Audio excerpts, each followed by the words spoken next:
hoopinhoops.com. Click subscribe, and if you like the content, please let us know. So let's get straight into it. The Lakers got blown out in their latest game with the Portland Trail Blazers, which leaves them now with a record of 6-6. Of course, LeBron James did not play in that game, and Anthony Davis left with, I think, early stomach illnesses. What seemed to catch most persons' eyes is that, and it rightly should, is that Russell Westbrook scored 8 points on only 1 for 13 shooting.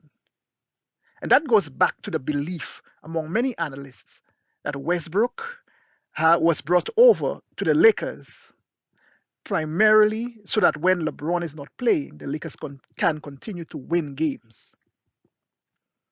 And despite all the things persons have said about Russ, I mean, he's shown in the past that he's able to add to the win totals, especially when he does not have a star around him. That has not materialized yet for the Lakers, but I will remind persons that the season is still young. Nonetheless, you know, um, he has some good opportunities to take care of business.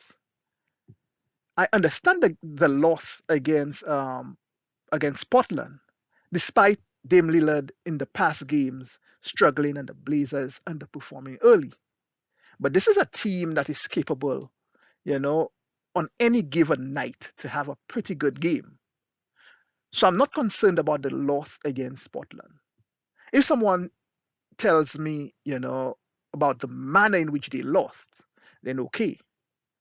But just that they lost against Portland, not so much of an issue. The thing the Lakers need to be more concerned with is that they are losing games they should not have lost.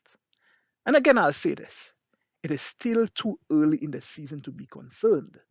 There are 70 games to go, and they just need to correct those issues moving forward. What was eye popping for the Lakers is that it was the second loss to the Oklahoma Thunder. If one looked at the second game going into the fourth quarter, and also early in the fourth quarter, persons would think that the Lakers would have won the game. But well, they forgot to play defense.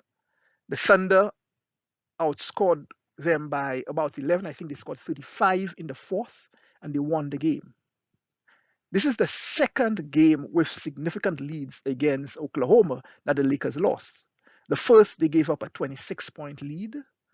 And then in this second game, they had what, a 19-point lead? In the second loss, we saw a bit of Russ being Russ. The Lakers was down 2 in the fourth with one player in the deep corner and Melo at the top of the left corner. Melo had his hands up calling for the ball, but Russ, I guess, was not paying attention to either players, dribbled the ball deep into the defense and had no play, eventually causing a turnover. On the ensuing play, he tried to make up for his error and left his man alone, causing, well, of course, the lead to widen. We know what happened on the final play when he tried to hit a free to tie the game. The common factor in the two losses is that LeBron James did not play. He would likely be making the decisions in the fourth. However, as a team, you still do not want to lose, those kind of games. We know the major culprit for the Lakers is defense. During the offseason, they lost some of the key defensive players in Kuzma, Caruso, Caldwell Pope, among others. Lakers obviously recognize the lack of defense in this new squad, which is why they quickly picked up Avery Bradley when the Warriors let him go. So we know defense will be an issue probably, uh, for most of the season, if not all season long.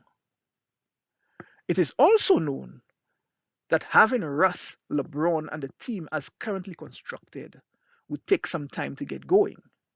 So this is some of the reasons I say show patience. As players get more comfortable with each other and I predict it will happen later than sooner, the Lakers will prove to be a force to contend with. In the meantime, they have to win the games they need to win.